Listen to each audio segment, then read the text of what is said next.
afternoon and welcome to another episode on Stuart's Classic Bikes and Cars. Well, today we're going to look at the ports in the barrel and the relationship of the piston to the barrel. This morning I took the cylinder off and I put an old glove underneath the piston and filled the crankcase mouth up with a glove. So if you drop anything, it won't go inside the engine. It's always good practice to put a bit of cloth or something, a bit of plastic. In fact, I've just used an old glove I had at hand. I've filled it inside the crankcase mouth because if I drop something, it'd be right inside the engine. It's not so bad on this engine, because this engine I'm going to take it apart and put a new crankshaft in it. But if this was just a normal engine and I was just going to do an overhaul on the top end, and I drop a nut in the bottom, it's a right pain in the ass. So before you start work, put something in the top of the crankcase to stop anything falling if you drop it by accident. So let's start. So what I'm doing today, I'm mapping the ports on the cylinder and the piston so I can see where I can fit some extra boost ports and how much bigger I can raise the exhaust port and also the transfer ports to make this engine rev more. I mean, this engine at the moment only revs to about 6,500. I want you to go to 10,500 to 11,000 RPM. That's the goal. I want it to make it as fast as I can and still keep it reliable. So let's see what I'm doing today. Right, this is the piston. It's got two rings.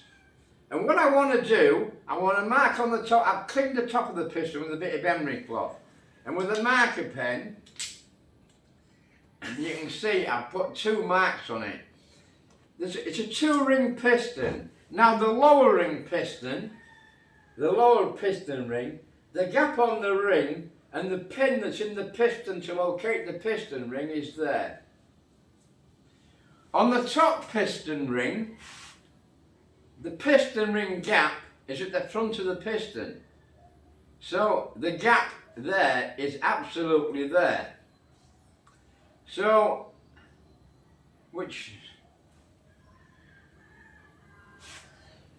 that's where the piston ring gaps are. I don't want to put a boost port in. I want to put a boost port at the back here somewhere. But I don't want the boost port to coincide with the piston ring gap, because the end of the piston ring can quite easily snag inside of it and break the ring, or worse, it could just break the top of the piston crown off. So I'm just marking the piston to see where we are. So I'm just going to go over to the bench now, and I'll just move the camera for a little bit so I can show you. I'm mapping the location of the ports and the size of the ports in relation to the cylinder, so I can see how much bigger I can make them. So just bear with me while I move the camera a little bit to give you a better view of what I'm doing. 2 seconds. I'm just going to move this camera further back so you can see what I'm doing.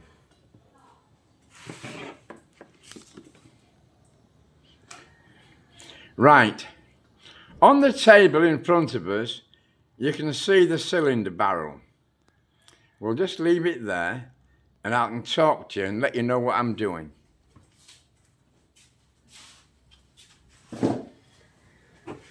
Right, here we have the cylinder barrel that I've just taken off the bike. If you turn the barrel over, you can see there's two transfer ports there, one either side, and there's one transfer port here at the back of the cylinder. So there's 1, 2, 3 transfer ports in the bottom of the cylinder and one exhaust port. So all I've done at the moment is I've taken some, moving the camera now by pulling the paper out.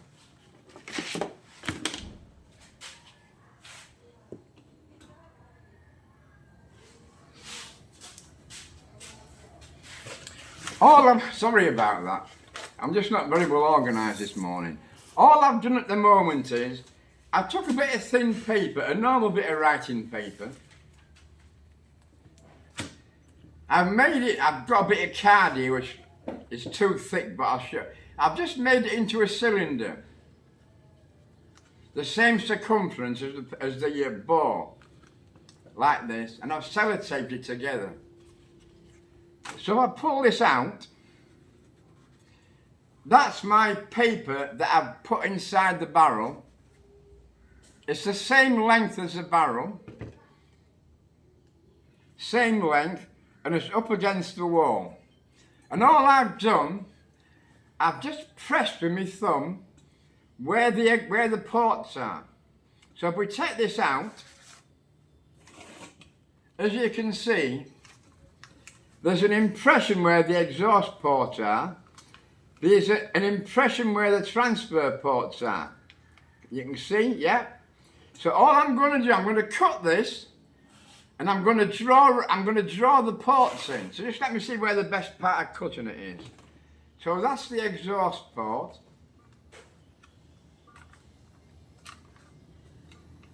Which is there. So that's the exhaust port, which we'll call the front of the barrel there. So that's the front there.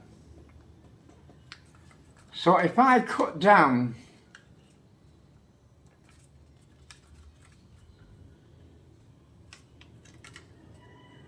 there, the side of the port, I want to make this linear so you can see what I'm looking at. So we'll cut this.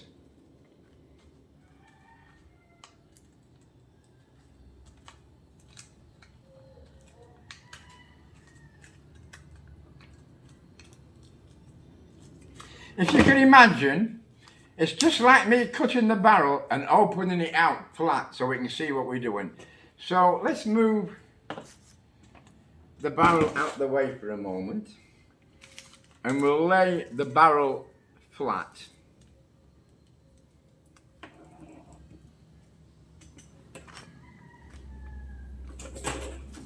What we need is a pen. Right, what we're doing with a pen. There we go. So, if we just go around with a pen, the impression of the ports,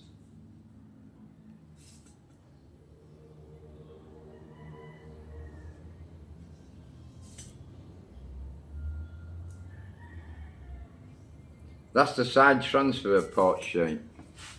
This is the back transfer port.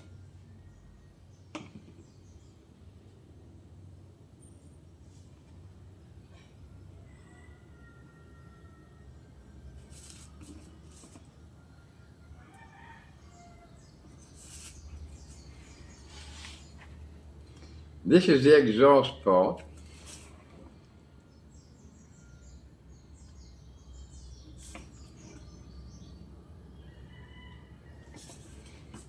I'm just following the impression I made with my thumb.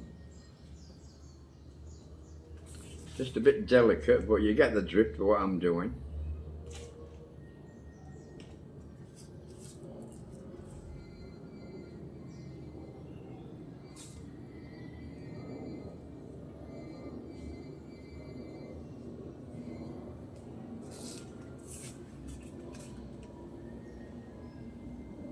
And this one is the third transfer port.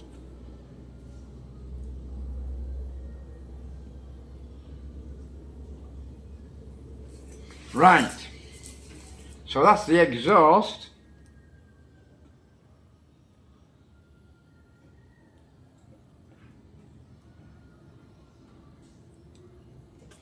This one is the rear transfer.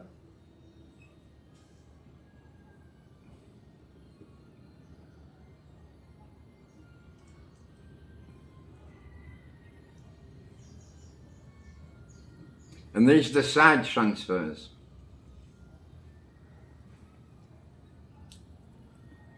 So two side. So what we have is the exhaust port I've drawn out, the rear transfer port, and the two side transfer ports. Now, this is the top of the cylinder. That's the top of the cylinder there where my rule is. So what we can work out now is, from the top of the cylinder, I can measure down to the top of the exhaust port. And when I'm measuring with my rule, when I measured with the cylinder attached,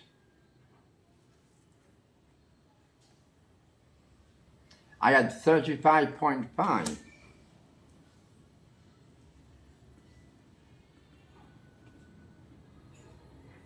Can't have been right, can it?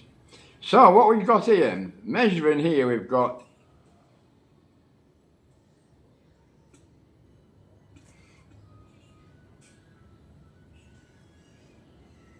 that's why, Stuart Pot.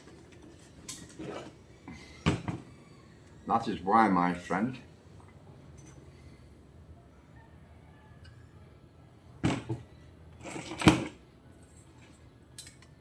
To measure with the rule to the bottom of the bottom is 52. Yeah, 30. Right. Here we go. Right. I had the paper the wrong way around. I thought there was a problem here. So that's the top of the barrel. Just, you've got to double check all the time. It's quite easy to get something upside down or wrong way around. Because I already measured the top of the barrel to the top of the exhaust, and I got a 35.5 roughly. So let's just measure this.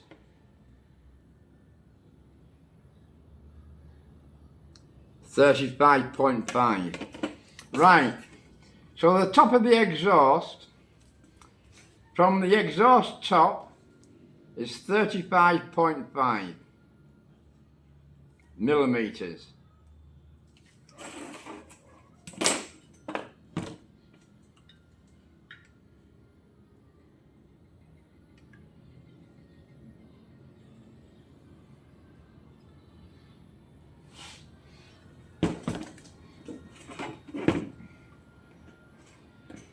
The top of the transfer ports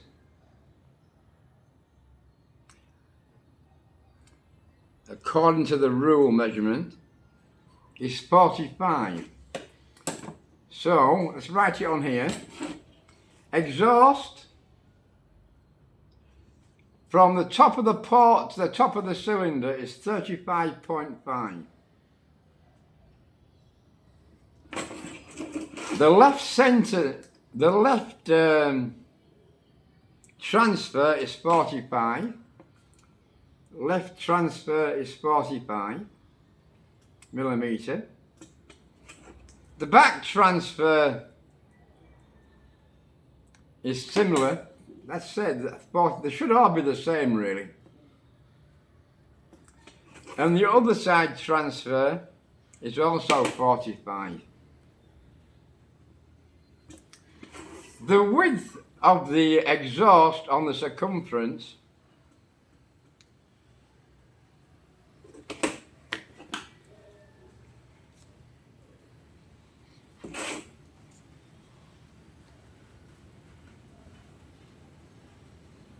is 41.9.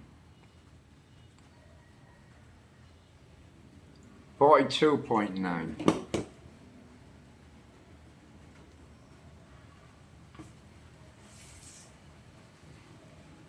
So width of the exhaust port is 42.9 millimeters. So this is the port shape at the moment. It's like an egg. What I need to do is to raise the top of the port to increase the revs. So what I'm going to do, I'm going to go home now. I'm going to sit and work out what port timings I need, and then when I finish that, we'll discuss it in the next episode. Well, that's all for now. I hope you can see what I'm trying to do. What I'm trying to do is to put some boost ports in, probably in here.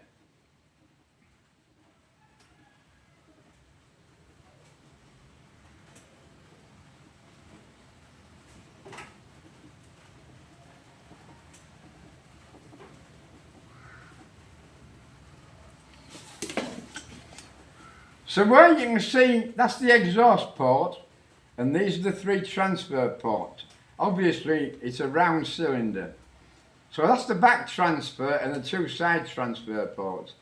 What I hope to do is to grind in 2 extra boost ports. Where I've got these 2 dotted lines, I'm going to hope to put in some little grooves as boost ports, which will be slightly higher than the existing transfer ports. But I'm going to work it all out and I'll let you know what I'm going to do. That's all for now. I hope you find it interesting. If you ever got any problems or you want me to explain anything, just give me a text or something and I'll reply to you and I'll explain it in great detail. Thanks a lot. See you next time. Bye-bye.